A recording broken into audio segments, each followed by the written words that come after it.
very organic.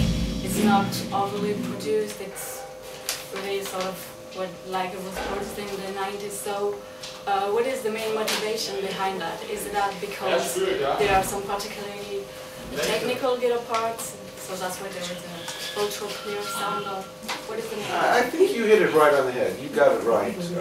We wanted people to hear what we were actually playing without, you know, so much modern overproduction. So many bands that you listen to the record, it sounds big and heavy, but you can't even hear what they're actually doing. It's just this big wall of production. And we wanted to strip away all that and just present people the real music as it naturally is. Like, these are what guitars actually sound like. These are what drums actually sound like. And I think some fans got it. Some fans were able to understand what they were listening to. But I think a good many didn't. So it kind of was like a dividing line right up the middle of the fans. And I didn't see that coming. You know, in hindsight, you know, maybe we should have thought about that. But would we have done anything different? I don't know. I really wanted people to hear what we were playing, you know, to really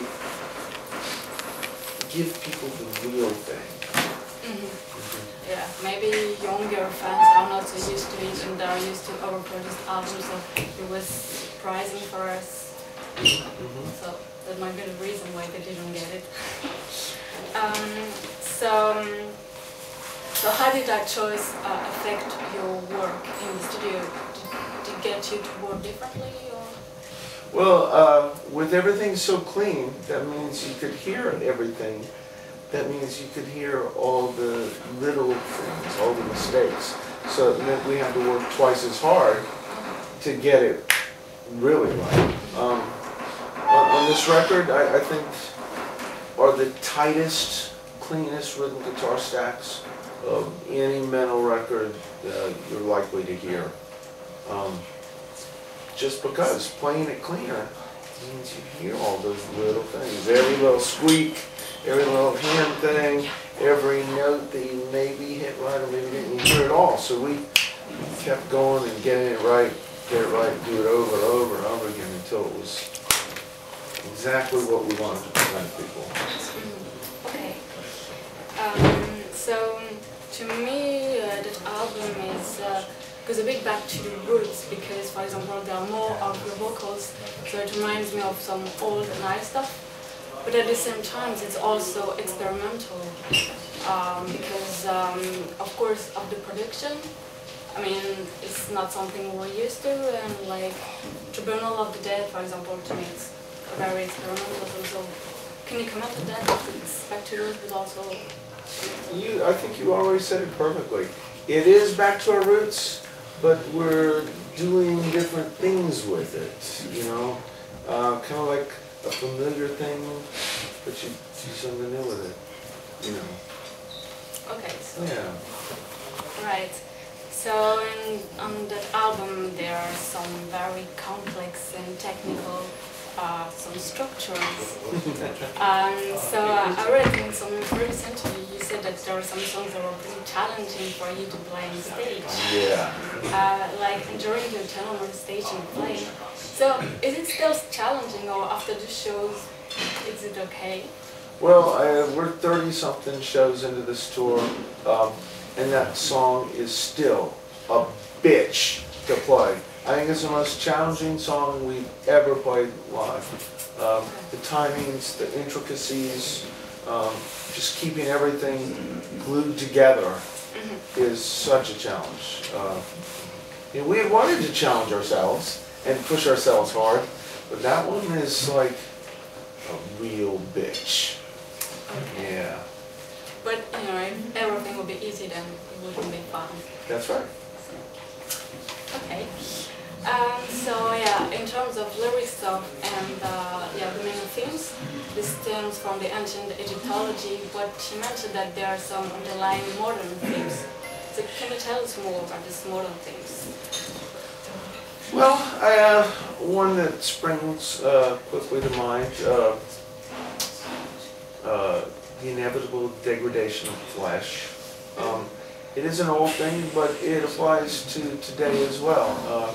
The main theme of the song, all those who live will die, all those who die shall rot.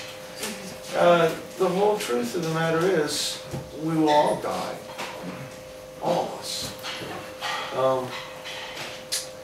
And we will rot. These are inevitable truths, inescapable. That was true 6,000 years ago. It's true today.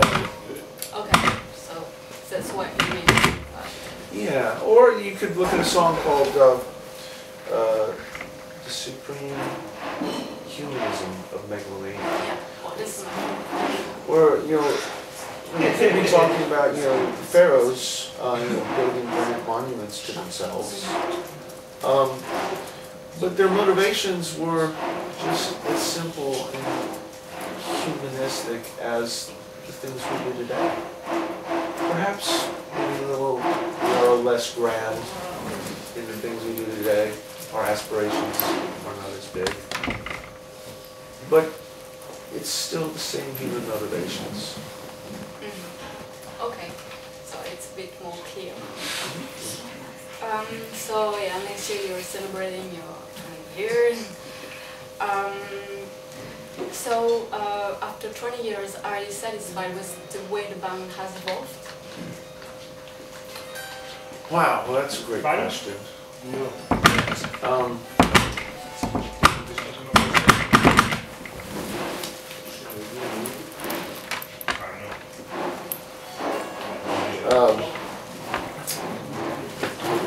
I'm happy. I'm very happy with it. There's been many sad, heartbreaking things along the way. A lot of trials, a lot of things that cause us pain. But it is what it is. I mean, there have been many terrible things in human history. Yeah. So, you know, when you look back and you say, are we happy with humanity on this planet? Well, it was during her question, so. Yes, it is. There's, I'm sure, a lot of stuff we could, as the human race go. We fucking suck. There's a lot of stuff that you can look at and go, we've done something really, really good. So there's things to be happy about, things to go, we could have done. Take random shots of different things. Okay. So can you think of any best moments in your career? One of my favorites was Vakken in 2003, or was it 4? We were lucky enough to play right before Slayer, which is a great slot. The crowd was just amazing. And we were playing Sarcophagus, and we got to the big part near the end, and the lights that lit up the whole crowd. There were like over 40,000 people there, and that's a lot of fucking people. Holy shit! And just looking out at all those people, just united, with metal, I was like, what a feeling. Holy smokes. So it seems like you still have this memory vivid. Okay. Oh, yeah. That's cool to remember this stuff, and you're not like another festival and playing. I don't remember. I mean, there are some bands like that. And, I don't remember the location. But it's good. Okay, and what about the tour? Any best tour? Or? Any best tour? Well, I was really fond of the tour we did with Immolation and Prisian in the States, because they're two of my favorite bands ever. And I've been trying for 10 years to, get that package together so we could do that. Yeah. So, I felt pretty good. I love those guys. Great bands, incredible people. Good stuff. Sounds good. So, in the States, you're going to tour, you're going to play 28 shows in March and April, where you're going to play 2 full sets. So what can you expect? Can you tell us a bit more about it? Well, the idea addresses several things that I feel really strongly about. One, with only an hour set allotted, when you're on part of a big package, there's a whole lot of songs that don't get played because there's just simply not enough time. And there's fans that have been wanting to hear some of these songs for a long time, and they actually get pretty vocal about it. So we wanted to play these other songs we haven't played in a long time, not just for us, but for the fans. So we were trying to figure out how the fuck to do it, and really it came down to we just have to build the whole tour so that we have longer to play, and so we can, try to present songs from our entire history.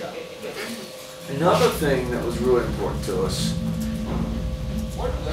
a lot of these big package tours where you have like 4 or 5 international bands out, ticket prices get so high that fans can barely afford these shows. And some of the most important part of our audience, the younger crowd, doesn't have like big expensive paying jobs. I mean, when you're young, you don't have a lot of money. So it was like, well, let's do a tour where we can keep ticket prices low. And also that kind of ties in with this, on these big package tours, there's no room for local bands. Because if there's 4 or 5, touring bands, they need set time. The local bands don't get to play. And I think part of the evolution of metal is for younger bands getting the opportunity to get up on stage and play their music and do it. So I was like, what we're gonna have to do, we're just gonna have to not take other touring bands out with us to give ourselves more time to play, so we can keep ticket prices down, and so the younger bands have a chance to make some metal. So that's where we got the idea for this. And ticket prices are not over $20 in any city. In some cities, they're only $15. Yeah, so hopefully, people will be able to afford to come to the show and have fun, enjoy the evening. We're going to be bringing it.